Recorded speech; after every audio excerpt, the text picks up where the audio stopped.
Flight 782 is cruising at 37,000 feet, isolated by a violent nighttime storm.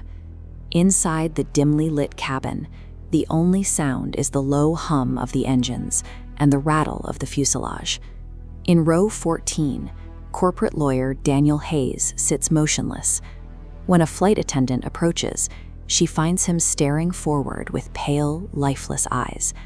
There are no wounds and no signs of a struggle. His heart simply stopped mid-flight. As his body is moved, a small black notebook slips from his pocket into the aisle. A junior attendant retrieves it, her curiosity overriding standard airline protocol. On the very first page, written in sharp, deliberate strokes, is a single line: Death number 1, confirmed. Medical emergencies are a known variable in aviation, but they don't come with pre-written confirmations. This single line of ink marks the tragedy as a premeditated milestone. The attendant turns to the second page and finds a specific looming prediction: Death number 2, seat 27B. She scans the cabin, her eyes locking onto the man in that exact seat. Sensing the sudden shift in energy, he stands abruptly, his voice unsteady as he pleads his innocence to a room full of mounting suspicion. A woman seated near the emergency exit intervenes, flashing a Federal Air Marshal badge.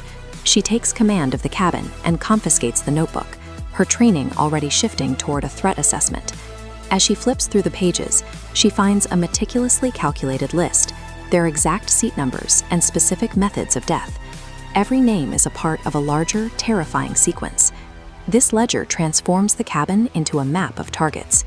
To name a specific seat and victim in advance suggests the perpetrator has intimate knowledge of the manifest and the exact layout of the aircraft's complex internal environment.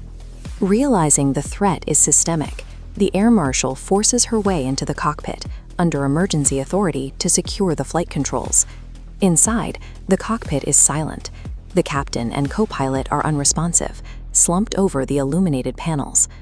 Like the first victim in row 14, their bodies show no physical signs of violence. With the crew incapacitated, the Marshal begins a deep dive into the aircraft's internal diagnostics, searching the instrument panels for hidden anomalies.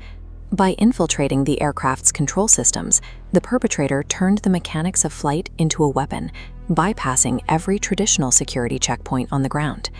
This schematic shows hidden, deliberate irregularities in oxygen flow. Someone initiated environmental sabotage, manipulating oxygen levels slowly to evade automated alarms, inducing gradual asphyxiation.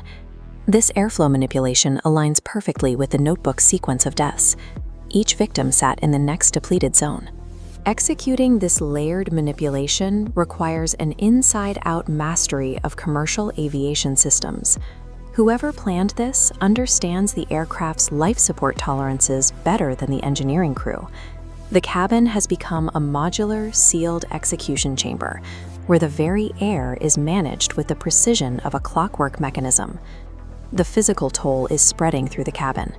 Passengers exhibit widespread dizziness and shallow breaths, their movements slowing as the oxygen continues to thin.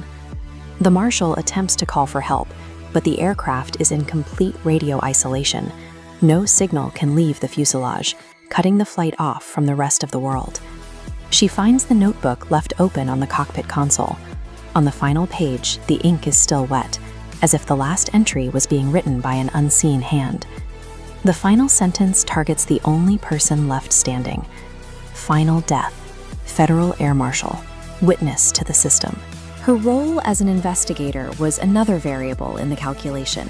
She was brought into the cockpit to witness the system working exactly as designed, a participant in a controlled experiment she couldn't stop. This radar display shows the final moments of Flight 782. 12 minutes later, without a single distress call or mechanical warning, the blip blinks out and disappears.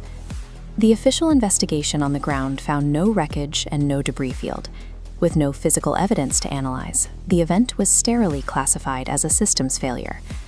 While the public narrative remains focused on a technical mystery, the truth of the systemic sabotage and the surviving notebook has been buried in classified files. Flight 782 served as a successful demonstration. It proved that any closed system can be weaponized with total anonymity, leaving behind only silence and a blueprint for the next time it happens.